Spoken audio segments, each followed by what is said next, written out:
ಏನ್ರಿ ಇದು ಮುಂಜಾನೆ ಮುಂಜಾನೆ ಶಾಕಿಂಗ್ ನ್ಯೂಸ್.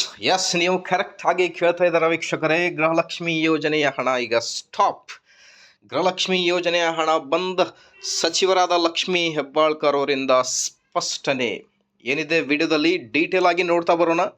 ಸರ್ಕಾರದಿಂದ ಬರುವ ಎಲ್ಲ ಯೋಜನೆಗಳ ಬಗ್ಗೆ ನಮ್ಮ ಯೂಟ್ಯೂಬ್ ಚಾನಲ್ ವತಿಯಿಂದ ನಿಮಗೆ ಎಲ್ಲ ಲೇಟೆಸ್ಟ್ ಅಪ್ಡೇಟ್ಗಳನ್ನು ನೀಡಲಾಗುವುದು. ಸೊ ಹಾಗಾಗಿ ವೀಕ್ಷಕರೇ, ದಯವಿಟ್ಟು ವಿಡಿಯೋನ ಲೈಕ್ ಮಾಡಿ, ಚಾನಲ್ನ ಸಬ್ಸ್ಕ್ರೈಬ್ ಮಾಡಿ. ಬಿಕಾಸ್ ನಿಮಗೆ ಇದೇ ಥರ ಎಲ್ಲ ಅಪ್ಡೇಟನ್ನು ನಮ್ಮ ಯೂಟ್ಯೂಬ್ ಚಾನಲ್ ವತಿಯಿಂದ ತಿಳಿಸಲಾಗುವುದು.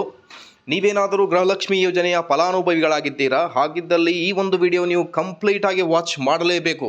ಬಿಕಾಸ್ ಗೃಹಲಕ್ಷ್ಮಿ ಯೋಜನೆಯ 9ನೇ ಕಂತಿನ ಹಣ ಇಲ್ಲಿಯವರೆಗೆ ನೀವು ರಿಸೀವ್ ಮಾಡಿದ್ದೀರ ನಿಮ್ಮ ಬ್ಯಾಂಕ್ ಖಾತೆಯಲ್ಲಿ. ಈಗ ಮುಂದಿನ 10ನೇ ಕಂತಿನ ಹಣ ಬರುವುದಿಲ್ಲ. ಗೃಹಲಕ್ಷ್ಮಿ ಯೋಜನೆಯ ಹಣ ಬಂದ್. ಏನಿದೆ ಇದು? ಬಹಳಷ್ಟು ವೀಕ್ಷಕರು ಕೂಡ ಕಮೆಂಟ್ ಮಾಡ್ತಾ ಇದ್ದಾರೆ, ಸರ್ ಇನ್ನು ಮುಂದೆ ಗೃಹಲಕ್ಷ್ಮಿ ಯೋಜನೆ ಹಣ ಬರುವುದಿಲ್ಲ ಅಂತ. ಸೊ ಹಾಗಾಗಿ ಈ ಒಂದು ವಿಡಿಯೋದಲ್ಲಿ ತಮಗೆ ಏನಿದೆ ಆ್ಯಕ್ಚುಲಿ ಕ್ಲಾರಿಫಿಕೇಷನನ್ನು ನೀಡ್ತಾ ಇದ್ದೀನಿ. ಬಹಳಷ್ಟು ಚಾನಲ್ಸ್ಗಳಲ್ಲಿ ನೀವು ನೋಡಿದ್ದೀರಾ ಇನ್ನು ಮುಂದೆ ಗೃಹಲಕ್ಷ್ಮಿ ಯೋಜನೆ ಹಣ ಬರುವುದಿಲ್ಲ ಅಂತ. ಸೊ ಏನಿದೆ ಅಕ್ಯುರೇಟ್ ಆಗಿ ಇನ್ಫಾರ್ಮೇಷನ್ ಅಂತ ನೋಡ್ತಾ ಬಂದರೆ ವೀಕ್ಷಕರೇ, ದಯವಿಟ್ಟು ವಿಡಿಯೋನ ಕಂಪ್ಲೀಟಾಗಿ ವಾಚ್ ಮಾಡಿ, ಚಾನಲನ್ನು ಸಬ್ಸ್ಕ್ರೈಬ್ ಮಾಡಿ. ನಿಮಗೆ ಇದೇ ಥರ ಎಲ್ಲ ಅಪ್ಡೇಟನ್ನು ನಮ್ಮ ಯೂಟ್ಯೂಬ್ ಚಾನಲ್ ವತಿಯಿಂದ ತಿಳಿಸಲಾಗುವುದು. ಆ್ಯಕ್ಚುಲಿ ನಿಯರ್ಲಿ 80,000 ಅಪ್ಲಿಕೇಶನ್ಸನ್ನು ರಿಜೆಕ್ಟ್ ಮಾಡಿದ್ದಾರೆ.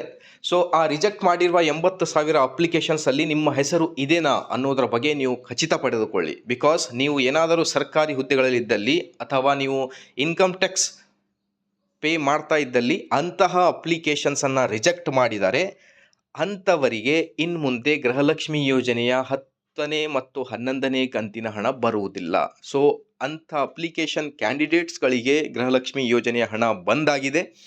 ಸೊ ಉಳಿದೆಲ್ಲವರಿಗೆ ಹೇಗೆ ಬರುತ್ತಾ ಇದೆ ನಿಮಗೆ 9ನೇ ಕಂತಿನ ಹಣ, ಅದೇ ಥರ ನಿಮಗೆ 10ನೇ ಕಂತಿನ ಹಣ ಬರುತ್ತೆ, ಇನ್ನು ಮುಂದೆಯೂ ಕೂಡ ಬರುತ್ತೆ. ಬಟ್ 80,000 ಅಪ್ಲಿಕೇಶನ್ಸ್ ಏನು ರಿಜೆಕ್ಟ್ ಮಾಡಿದ್ದಾರೆ ಅದರಲ್ಲಿ ನಿಮ್ಮ ಹೆಸರಿದ್ದರೆ ಮಾತ್ರ ನಿಮಗೂ ಕೂಡ ಹಣ ಬರುವುದಿಲ್ಲ.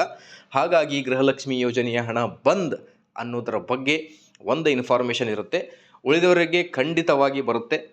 ನಿಯರ್ಲಿ 80,000 ಅಪ್ಲಿಕೇಶನ್ನ ರಿಜೆಕ್ಟ್ ಮಾಡಿದ್ದಾರೆ. ಅಂತಹ ಕ್ಯಾಂಡಿಡೇಟ್ಸ್ಗಳಿಗೆ ಇನ್ನು ಮುಂದೆ ಗೃಹಲಕ್ಷ್ಮಿ ಯೋಜನೆಯ ಹಣ ಬರುವುದಿಲ್ಲ. ಸೊ 80,000 ಅಪ್ಲಿಕೇಶನ್ಸನ್ನು ಬಿಟ್ಟು ಉಳಿದ ಎಲ್ಲರಿಗೂ ಕೂಡ ಮುಂದಿನ ಕಂತಿನ ಹಣ ಬರ್ತಾ ಹೋಗ್ತವೆ. ಸೊ ಈಗ 10ನೇ ಕಂತಿನ ಹಣ, 11ನೇ ಕಂತಿನ ಹಣ ಮೊದಲು ಯಾವ ಜಿಲ್ಲೆಗಳಿಗೆ ಬರುತ್ತೆ, ಏನೆಲ್ಲ ಅನ್ನೋದರ ಬಗ್ಗೆ ಮುಂದಿನ ಒಂದು ವಿಡಿಯೋದಲ್ಲಿ ತಮ್ಮೊಂದಿಗೆ ಇಂಪಾರ್ಟೆಂಟ್ ಅಪ್ಡೇಟನ್ನು ನೀಡ್ತಾ ಹೋಗ್ತೀನಿ. ಟಿಲ್ ದೆನ್ ಪ್ಲೀಸ್ ವೀಕ್ಷಕರೇ, ವಿಡಿಯೋನ ಲೈಕ್ ಮಾಡಿ, ಚಾನಲನ್ನು ಸಬ್ಸ್ಕ್ರೈಬ್ ಮಾಡಿ and turn on the bell icon. ಇದೇ ಥರ ಎಲ್ಲ ಅಪ್ಡೇಟ್ಗೋಸ್ಕರ. Thank you.